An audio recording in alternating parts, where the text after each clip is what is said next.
ભારતીય સંસ્કૃતિ એટલે સનાતનની સંસ્કૃતિ કહેવામાં આવે છે અને સનાતનની સંસ્કૃતિની સૌથી મોટી વિશેષતા એ છે લોકશાહી.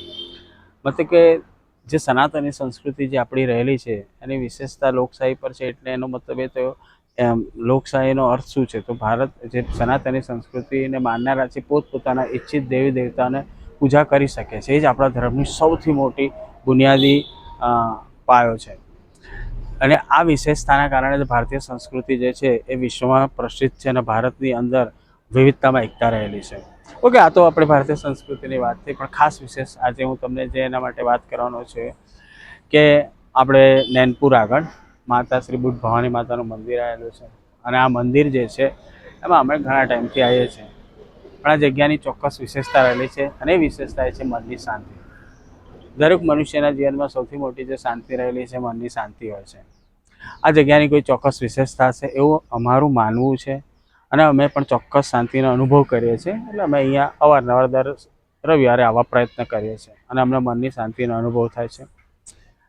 અમે પણ આ વિડીયો બતાવીને અમે એ જ જાહેર કરવા માંગીએ છીએ કે જે અન્ય લોકો જે છે એ પણ આ મંદિરથી પ્રભાવિત થાય, અહીંયા આવે અને એમને પણ મનની શાંતિનો અનુભવ થાય છે એવું ચોક્કસપણે માનીએ છીએ. અને જે લોકો બુટ ભવાની માતાને માને છે એ લોકો તો ખાસ અહીં આવવા પ્રયત્ન કરે અને એમને પણ એવું ચોક્કસ મનની શાંતિનો અનુભવ થશે. બીજું, મારી મનની એક થોડીક ઈચ્છા એવી છે કે જે પણ દેવી દેવતાઓ અન્ય માનતા હશે અને જે બુટ ભવાની માતાને જે લોકો માને છે એ લોકો ખાસ અહીંયા આવે અને જ્યાં સ્થળનો જે વિકાસ કાર્ય છે એને આગળ લઈ જાય એવી આશા રાખું છું આ વિડીયો જોયા પછી. તો હવે આપણે થોડા મંદિરની આગળ જે જગ્યા છે અને અહીંયા આગળ જે લગભગ 16 વર્ષથી જે પૂજા કાર્ય સાથે સંકળાયેલ છે વ્યક્તિ, ખરેખર એમને જોઈને જ હું વધારે પ્રભાવિત થયેલો. એનું કારણ શું છે કે આપણે વ્યક્તિની અંદર ફિઝિકલી કોઈ ડિફેક્ટ નથી, બરાબર? તો આપણી જિંદગીમાં કેટલું બધું હારી જઈએ છે. પણ અહીંયા જે 16 વર્ષથી જે પૂજા અહીં માતાજીની સેવામાં જોડાયેલ જે વ્યક્તિ છે એ વ્યક્તિને ખરેખર દેખાતું નથી, પણ જે ઉત્સાહથી જે રીતે અહીંયા સેવા કાર્ય કરે છે ખરેખર અદ્ભુત છે. મને એવું લાગે છે કે એ કાર્યની પાછળ કોઈ ચોક્કસ શક્તિ જ કામ કરતી હશે. તો ચલો આપણે મંદિરને જરા પાછળથી જે જોઈએ અને જે અહીંયા સેવા કાર્ય આપનાર છે વ્યક્તિની પણ આપણે મુલાકાત લઈએ.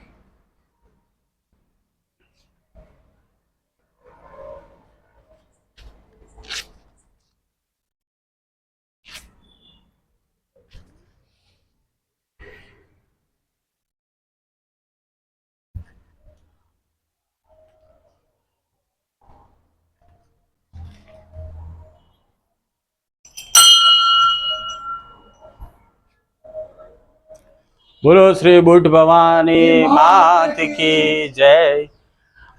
મેં તમને જે વિગત જણાવેલી કે અહીંયા 16 વર્ષથી જે સેવાનું કામ કરે છે જે મહારાજ, મેં તમને કીધું આપણે તો શારીરિક ખોળખા પણ નથી, તેમ છતાં આપણે જિંદગીમાં કેટલા બધા પ્રોબ્લેમ્સથી હારી જતા હોય છે. પણ આ વ્યક્તિને લગભગ ઘણા વર્ષો, હું તો ઘણા ટાઈમથી આવું છું, એમને આંખની પણ તકલીફ છે, પણ જે રીતે અહીંયા માતાજીની સેવામાં જોડાયેલ છે ખરેખર અદ્ભુત છે. અને મેં એટલે જ કહું છું કે કોઈ ચોક્કસ શક્તિ એમની પાછળ કામ કરતી. એમને જરા પૂછી લે કે એમનું નામ શું છે. શું છે આપનું નામ? નિરંજન. નિરંજન. આખું નામ? દેવશંકર જોશી. નિરંજનભાઈ શ્રી દેવશંકર જોશી.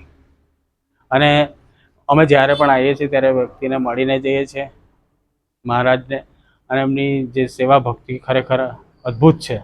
લગભગ આપણે સામાન્ય જીવનમાં નહીં કરી શકતા. અને એટલે જ હું કહું છું બધા ભાવિ ભક્તો આવી જે જગ્યાની ચોક્કસ વિશેષતા રહેલી છે એને સમજે અને પોતે પણ જોડાય એવી અમે આશા રાખીએ છીએ.